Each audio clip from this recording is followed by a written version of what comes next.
요셉의 형제들이 그들의 아버지가 죽었음을 보고 말하되 요셉이 혹시 우리를 미워하여 우리가 그에게 행한 모든 악을 다 갚지나 아니할까 하고 요셉에게 말을 전하여 이르되 당신의 아버지가 돌아가시기 전에 명령하여 이르시기를 너희는 이같이 요셉에게 이르라 내 형들이 내게 악을 행하였을지라도 이제 바라건대 그들의 허물과 죄를 용서하라 하셨나니 당신 아버지의 하나님의 종들인 우리의 죄를 이제 용서하소서 하매 요셉이 그들이 그에게 하는 말을 들을 때 울었더라.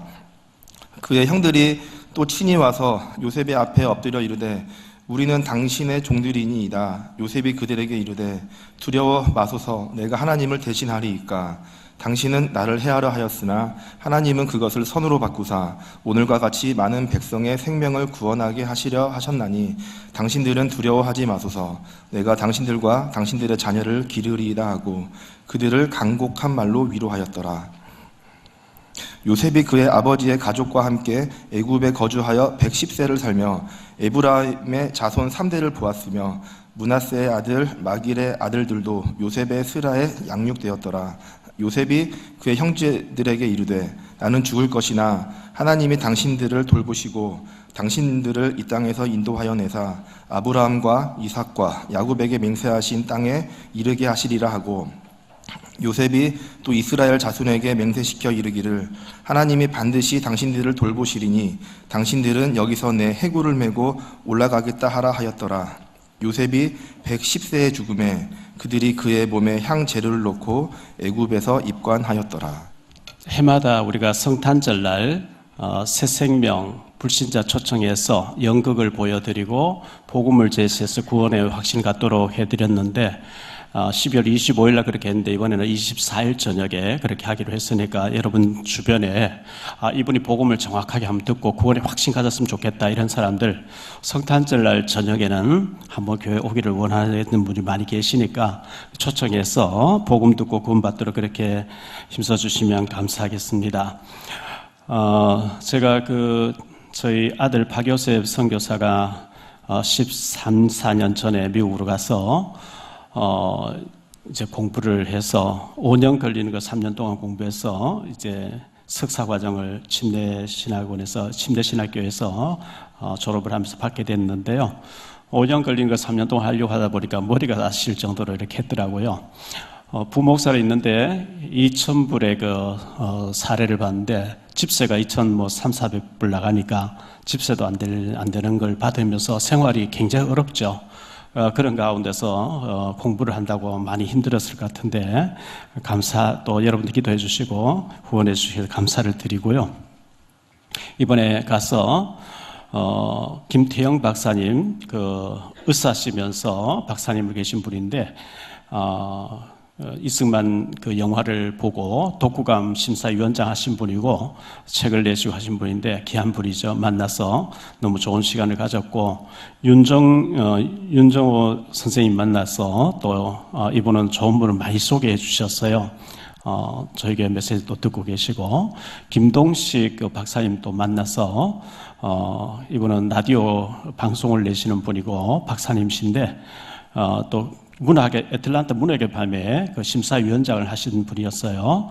백사무엘 목사님 통해서 크리스찬 타임스지에 인터뷰를 해서 2페이지에 나오도록 해주셔서 감사를 드리고 이재승 회장님이 계시는데 이분이 저희 조지아주의 명예시민권을 받도록 해주셨어요. 그래서 참 감사를 드립니다. 좋은 분들 많이 만나게 돼서 너무나 감사를 드리고 제가 미국으로 11월 3일 날 떠났는데 그날 밤에 계엄령이 선포돼서 참 불안했고 교민들 교회에서 목사님들과 중직자들이 모여서 정말 조국을 위해서 기도하고 회개하고 애통해하는 모습들을 보면서 지금 너무나 중요한 시기에 우리가 살고 있기 때문에 새 1회 동안 모여서 우리가 국가를 위해서도 기도하고 해야 되지 않겠나 생각되어집니다. 조지아주의 애틀란타시에서 침례교 신학교를 했는데 그건 분교가 있고 거기서 8시간 차 타고 가니까 루이지나주에 침례교 신학교 본부가 있어가지고 거기서 졸업식을 하는데 거기는 흑인들이 많이 사는 지역이었어요. 가봤는데 미시시피 강이 있는데 강이 끝이 안 보여요. 바다 같아요.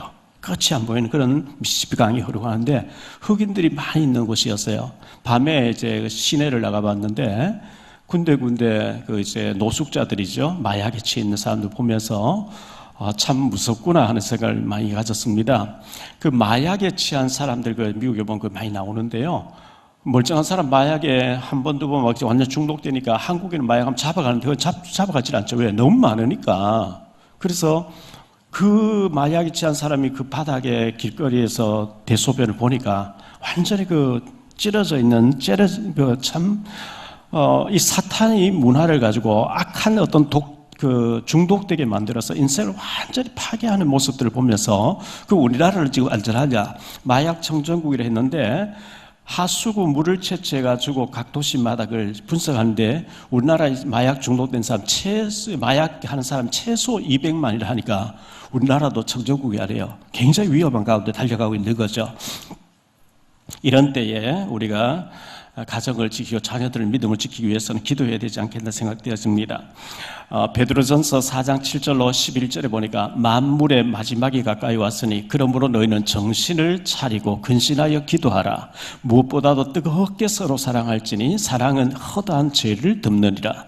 서로 대접하기를 원망 없이 하고 각각 은사를 받은 대로 하나님의 여러 가지 은혜를 맡은 선한 청지기같이 서로 봉사하라. 만일 누가 말하려면 하나님의 말씀을 하는 것 같이 하고 누가 봉사하려면 하나님이 공급하시는 힘으로 하는 것 같이 하라.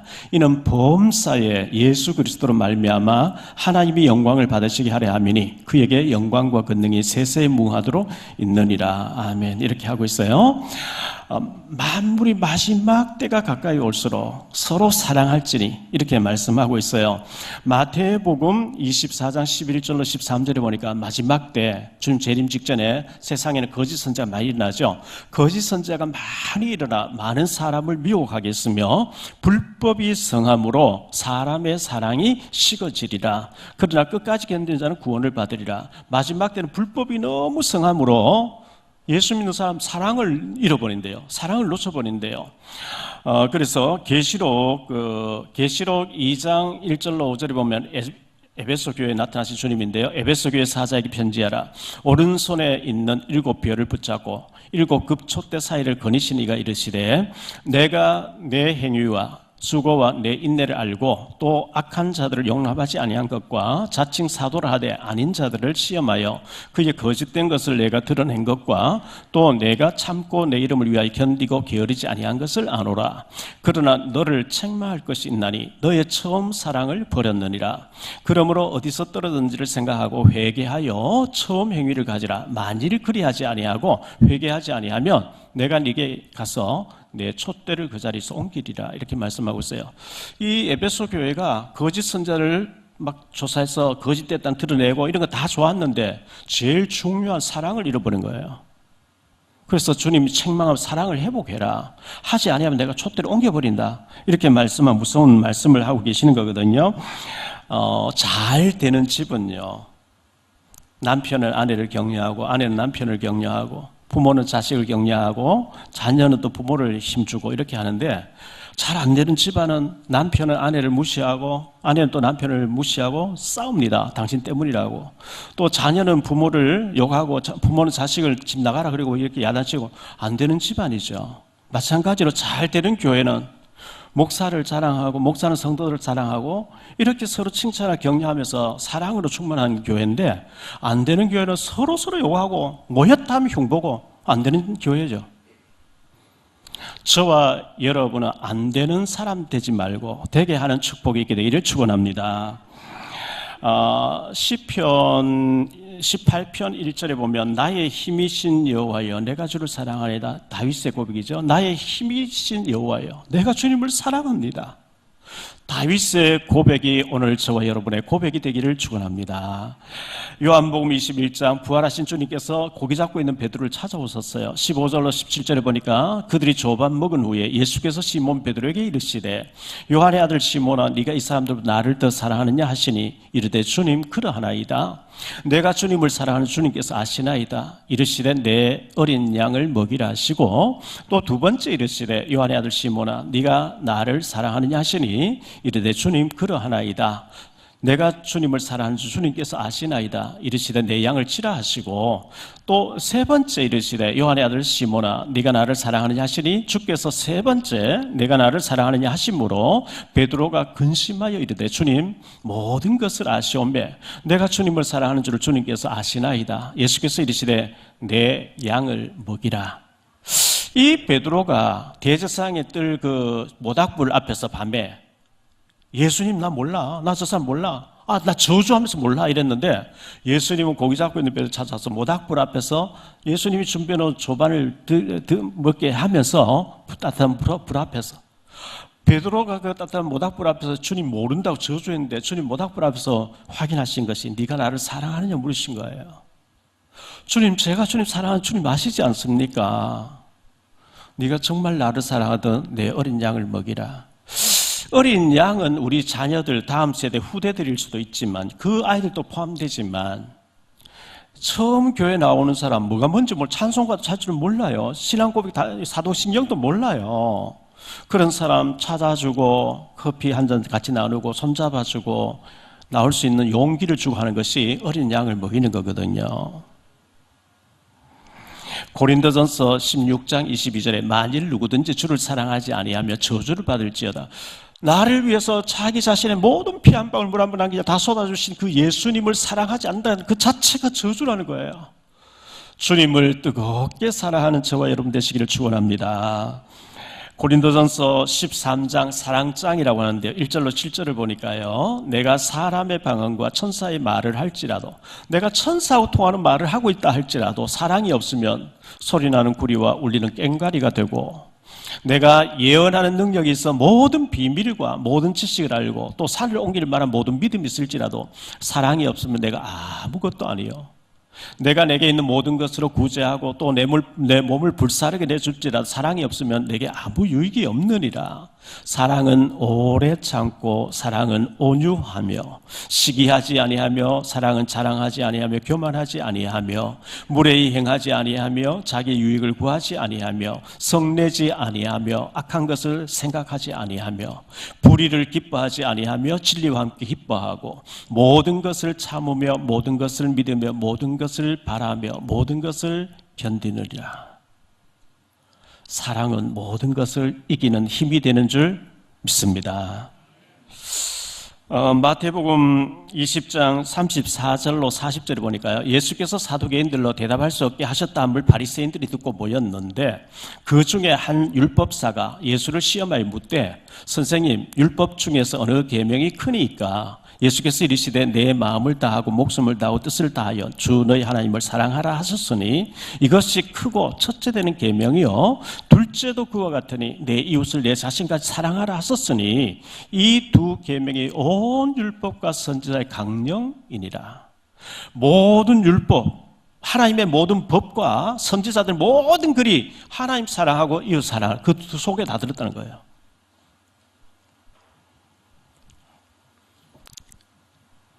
우리가 너무 열심히 뛰어다니다가 정말 주님의 사랑, 그 사랑을 놓쳐버리면 안 꼽는 찐빵이죠.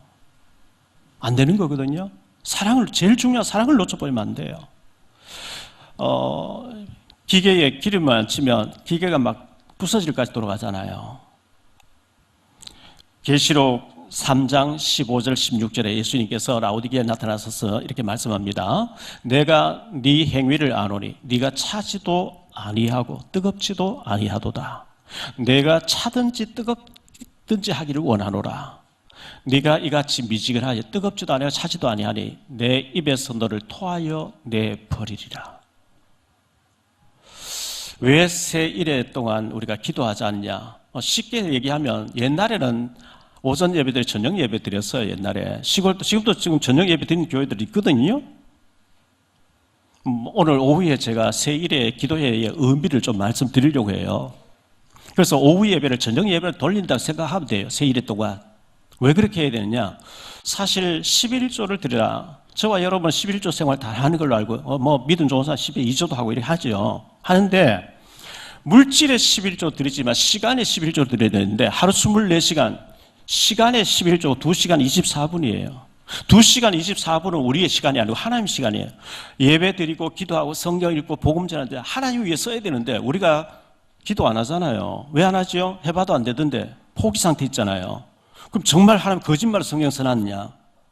마가복음 9장 29절에 기도 없이는 되는 일이 없다 했는데 기도 안 하면서 되기를 바라면 그건 잘못된 거거든요. 밥 안 먹고 배부르고 원하면 잠을 안 자고 피로 풀리도 안 되잖아요.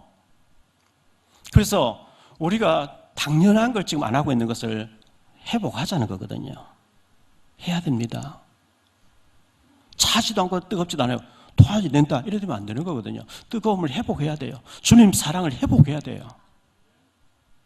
회복하는 새 일회가 되시기를 예수님 이름으로 축복합니다. 오늘 말씀 창세기 1장부터 50장까지 마지막 장을 보게 됐는데 본론에 들어가서 첫 번째 말씀, 우연이 아닌 하나님의 절대 계획이라고 말씀을 드립니다. 요셉의 환경, 관련한 첫 번째 요셉의 환경인데요. 요셉이가 어릴 때 뭐 2살, 3살쯤 됐을 때 어머니가 죽고 없어요. 동생 베냐민 낳다가 엄마가 하혈을 많이 하고 죽었어요. 그 라헬이라는 요셉의 어머니가 하나님 믿는데 드라빔, 친정 아버지가 우상 숭배하는 그 드라빔 품고 있어요.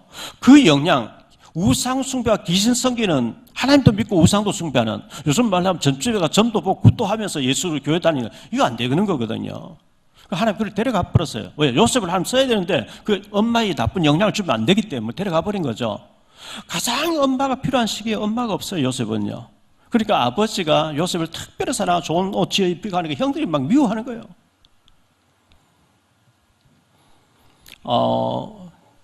목요일 날 저녁에 TV조선에서 미스터 트롯 3 그 노래하는 걸 봤어요, 제가요. 보니까 고등학교 3학년 아이가 와서 노래를 부르는데 자기 어머니가 병들어 죽었다는 거예요. 그 엄마를 생각하면서 엄마 뭐 이런 노래가 있더라고요. 막 부르는데 다 보는 사람 다 울어요. 심사위원 다 울고요. 또 중학생 때 엄마 아버지가 이혼을 하면서 방 하나 놔두고 가버렸는데 중학교 때부터 학생 때부터 이제 엄마 부모 없이 이제 자란 청년이 노래를 하는데 막 다 우는 거예요. 그 애절하게 이제 그 자기 아픔을 이제 노래로 표현하니까 그렇겠죠. 엄마가 필요한데 엄마가 없다. 이게 얼마나 큰 상처고 아픔이겠어요. 뭐 저도 마찬가지입니다만은 요셉이가 그런 상황 속에서 노예로 팔려갔어요. 그런데 하나님이 실수해서 그렇게 된 게 아니고 하나님이 요셉의 어머니 라헬을 데려간 것도 하나님이시고 형들이 막 미워해서 팔아보낸 것도 하나님 계획이고 전부 하나님 절대 계획 속에 있었다는 것을 우리 기억해야 되겠습니다. 갈란 두 번째로 형들의 질투로 노예로 팔려갔다 그랬어요. 팔려갔습니다. 형들이 아버지가 왜 요셉을 특별히 사랑해 채색고 좋은 옷을 지어 입히고 특별히 쟤를 사랑하느냐 해서 미워가지고 막 죽이려고 하다가 팔아버렸거든요. 요즘처럼 뭐 인터넷이 있습니까? 전화기가 있습니까? 먼 외국에 팔려가면 두 번 다시 본다는 보장이고 노예로 팔려가면 뭐 못 빠져나오는 거죠. 팔려가 버렸어요.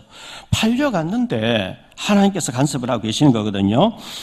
요셉은 나중에 이제 총리가 돼서 기근 들었을 때 형님들 만나서 형들이 벌벌 떠니까요. 창세기 45장 5절에서 이렇게 얘기하죠.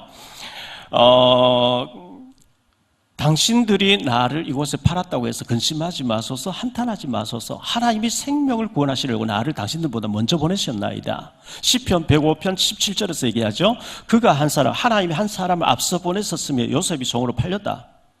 형들이 막 미워해서 팔아버린 것 같았는데 하나님이 그렇게 되게 하시더라는 겁니다. 그 배후에서는요.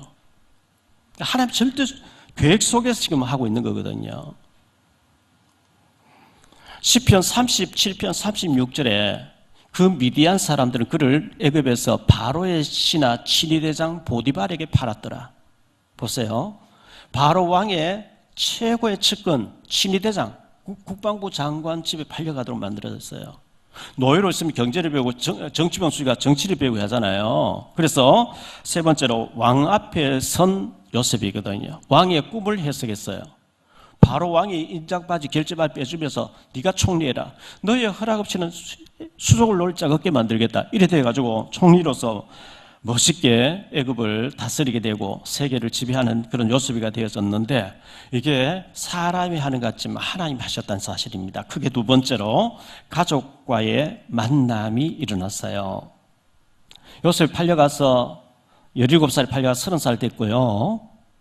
7년 동안 이제 풍년이 들었는데요. 기근 때 가족을 만나게 됐다 했거든요. 기근 때 가족을 만나게 됐는데 7년 풍년 들었을 때 창고를 많이 세워서 저장을 많이 했어요. 왜? 7년 기근 든다는 걸 알았기 때문에.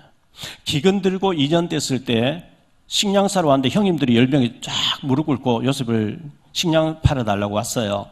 요셉은 알아보는데 형들은 몰라봐요. 왜? 자기들 동생을 팔았는데 총리들이 상상을 못하는 거예요. 그리고 통역관을 세웠기 때문에 전혀 요셉을 생각하지 못하고 우리들 식량 사러 왔습니다. 요셉이 엄한 목소리를 통역 세워서 얘기하죠. 너희는 정당꾼으로 이 나라를 엿보러 왔다. 감옥에 쳐넣어라. 이렇게 얘기하죠.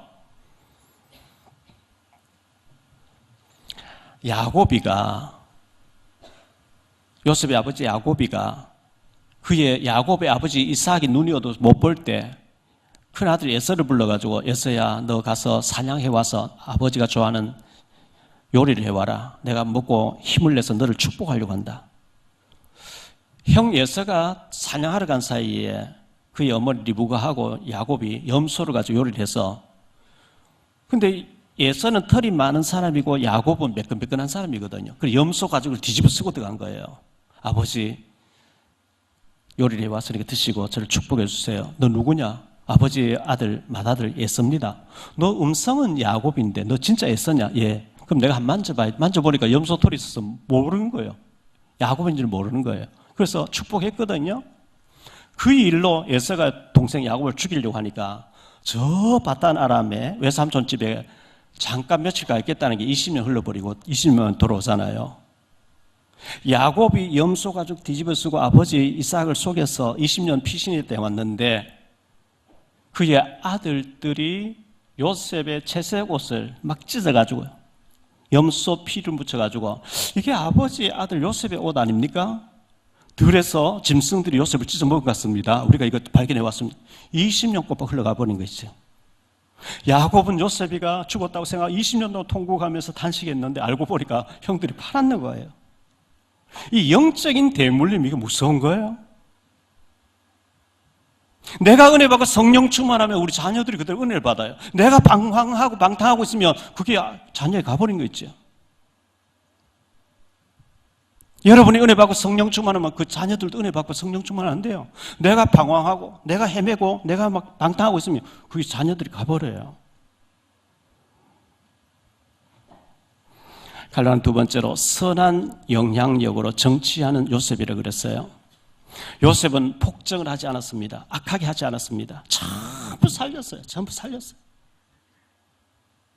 30세 총리가 된 요셉이가 110세 될 때까지 죽을 때까지 애굽에서 전역을 통치하면서 많은 나라 사람들, 많은 사람, 굶주린 사람 살렸거든요. 지금 우리나라의 정치인들 속에 무속인 얘기 참 많이 나와. 참 마음 아파요. 최고의 권력자가 왜 무속인을 의지하느냐. 요셉 같은 정치인, 하나님을 경외하는 정치인, 정말 모세 같은 인물, 사무엘 같은 인물, 다윗 같은 정치인, 다니엘 같은 정치인 나오도록 우리 교회에서 이 아이들의 시스템을 만들어가지고 정말 성경 구절을 암송하고 어릴 때부터 말씀을 붙잡고 살아남도록 만들어서 말씀으로 무장되어지면 그리고 최고의 엘리트 공부를 하면 하나님이 정치에 필요하면 정치계로 몰아갈 거 아닙니까? 우리가 이런 우리 자라는 다음 세대 아이들을 언약으로, 말씀으로, 복음으로 그리고 엘리트로 키워내는 우리 교회가 되기를 주의 이름으로 축복합니다. 갈라디아 두 번째로 생각할 말씀은요, 선한 영향 정치인 했죠. 세 번째로 부친 야곱의 장례식이라고 해요. 지난번에 제가 말씀드렸던 부분에 50장 1절로 14절의 내용이었거든요.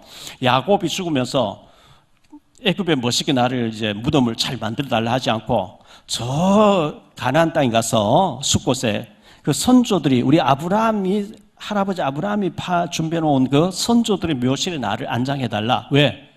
거기 그 땅에 예수님 오신다 그랬어. 메시아 오시거든. 우리 혈통을 통해서 메시아 오신다 그랬어. 그래서 우리는 잠시 애굽에 와 있지만 우리가 살아가야 될 땅 가나안 땅이야. 예수님 오실 땅이야. 그렇게 유언을 했거든요.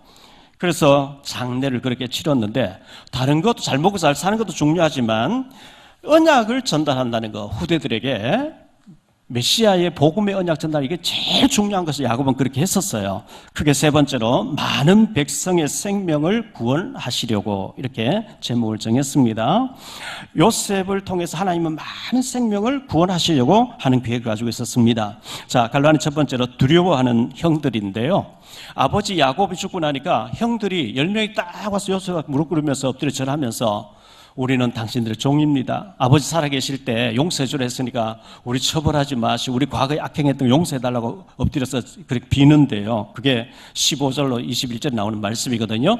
요셉의 형제들이 그들의 아버지가 죽었음을 보고 말하되 요셉이 혹시 우리를 미워하여 우리가 그에게 행한 모든 악을 다 갚지는 아니할까 하고 요셉에게 말을 전하여 이르시되 당신의 아버지가 돌아가시기 전에 명령하여 이르시기를 너희는 이같이 요셉에게 이르라 내 형들이 네게 악을 행하였을지라도 이제 바라건대 그들의 허물과 죄를 용서하라 하셨나니 당신 아버지의 하나님의 종들인 우리 죄를 이제 용서하소서 하며 요셉이 그에게 하는 말을 들을 때 울었더라.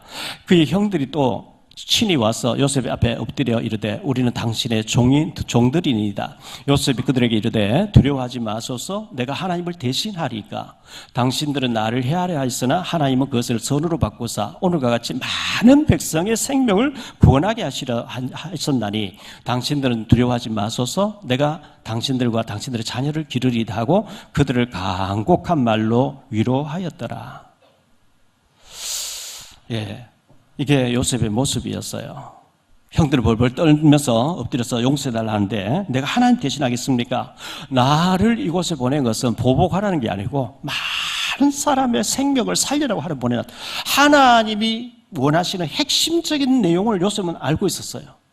나 혼자 잘 먹고 잘 살자고 보내온 게 아니고 우리 가족만 잘 살 아니고 많은 사람들이 예수 믿고 많은 사람이 식량도 팔면서 많은 사람 살려라고 나를 보내놨다.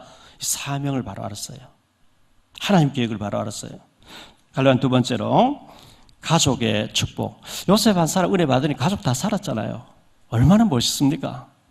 여러분이 진정으로 성령 충만하게 하나님 앞에 복을 받아서 가족, 친지들 다 살리는 사람 되시기를 축복합니다. 22절, 23절에 보니까요. 요셉이 그의 아버지의 가족과 함께 애굽에 거주하여 110세를 살며 에브라임은 요셉의 아들인데요. 에브라임 자손 3대를 보았다. 3대, 아들까지 4대예요. 고손자까지 봤다는 거예요. 갈라디아 세 번째로 요셉의 유언입니다. 요셉이 이제 죽어가며 유언하는 장면 24절, 26절인데요. 요셉이 그의 형제들에게 이르되 나는 죽을 것이나 하나님 당신들을 돌보시고 당신들을 이 땅에서 인도하여 내사 아브라함과 이삭과 야곱 맹세하신 땅에 이르게 하시리라 하고 요셉이 또 이스라엘 자손에게 맹세시켜 이르기를 하나님이 반드시 당신들을 돌보시리니 당신들은 여기서 내 해골을 메고 올라가겠다 하라 하였더라. 요셉이 110세 죽음에 그들이 그의 몸에 향재를 넣고 애굽에서 입간했다 이렇게 했거든요. 죽으면서 복음 전하는 거예요. 우리는 이곳에 잠시 와 있는 거지 하나님 우리 조상 아브라함 통해서 400년 동안 이곳에 있다가 가나안 땅 간다 했다. 당신들이 나중에 출발할 때 내 해골을 메고 가서 선조들의 땅에 묘에 묻어달라. 이걸 유언으로 했어요.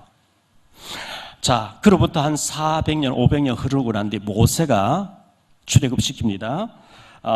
출애굽 13장 19절인데요. 모세가 요셉의 유고를 가졌으니 이는 요셉이 이스라엘 자손을 단단히 맹세하게 하여 이르기를 하나님이 반드시 너희를 찾아오시리니 너희는 내 유고를 여기서 가지고 나가라 하였습니다라. 모세가 출애굽시켜 나오면서 요셉의 유고를 메고 나오는 거예요. 광야 40년 보냈어요.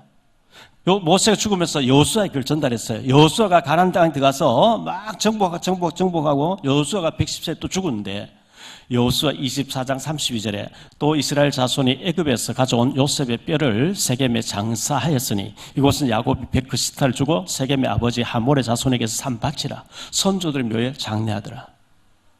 500년씩 지났는데도 그 말이 그대로 성취되고 있더라. 얼마나 중요한 언약의 백성입니까? 우리가 믿음 생활 잘 했는데 500년 후에 우리 자손들 그 선조의 신앙 그대로 지어간다면 얼마나 복이 되겠습니까? 말씀을 결론적으로 믿습니다. 그동안 창세기를 공부했습니다. 창세기 말씀 생각했습니다. 창세기에는 서러운 부분이 1장부터 11장까지 4사건이 나옵니다. 창조사건, 타락사건, 홍수사건, 바벨탑 사건.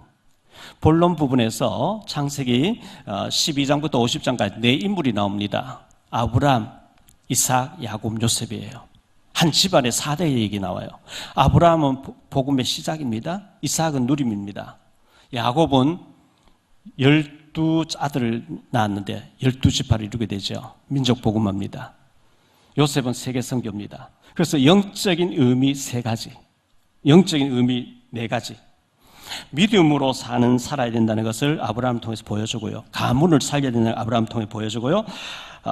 이삭은 농사지은 100년의 축복이 왔어요. 우리가 진짜 축복받아서 많은 사람 살려야 된다는 걸 보여주고요. 야곱은 12아들 12지파 민족 복음화를 의미합니다. 요셉은 세계 선교를 의미합니다. 요셉이가 자기가 이렇게 유언하고 한 것이 성경 기록되어 성경 그때는 없었어요. 그로부터 한 500년 후에 모세가 기록을 해요. 창세기를. 아마 요셉의 형 시몬과 이 레위가 막 죽이려고 애썼는데요. 자기들 했던 말 전부 기록된다 하면 참 조심했겠죠. 기록될 줄 상상을 못했는데 뒷날에 성령이 감동받아 모세가 기록하는 거예요. 저와 여러분이 아무리 살아도 아무 기록도 안 남는 것 같죠? 지금 이제 몇 달 있으면 우리 교회가 34주년 됩니다. 50년 됐을 때 우리 사랑교회의 발자취 역사를 기록할 거예요. 몇 년도에 어떤 분이 계셨고 어떤 분이 어떻게 헌신했고 어떤 사람 어떻게 문제를 이렇게 나갔다 전부 기록될 거예요. 그보다 더 중요한 거 하늘나라 생명책에 다 기록된대요. 제가 교단 바꾸고 하는데 막 전화 와서 막 요구하는 사람도 있고요. 그래서 전화 자동 녹음 기능 해놓을게요. 대화하는 게 전부 녹음돼 버리겠죠. 인간이 만든 기계도요 전부 녹음이 돼 버려요. 우리의 대화, 우리의 모든 말들이 하늘나라 생명 다 기록이 돼 버린대요. 얼마나 무섭습니까? 얼마나 무서워요. 믿음의 말할 때 성령이 역사하고 악한 말할 때 사탄이 역사한다는 거예요. 하나님 앞에 잃어버린 사랑을 회복하고 사명을 회복하고 본질을 회복해서 축복받는 저와 여러분 되시기를 예수님 이름으로 축복합니다. 기도합니다. 주님 감사합니다. 창세기의 축복이 요셉의 축복이 우리의 축복이 되게 하옵소서. 우리 자녀들이 복받게 하시고 선한 영향력으로 주변 사람 다 살리는 저희들이 되어지게 하옵소서. 주 예수 그리스도 이름으로 축복하며 기도하옵나이다. 아멘.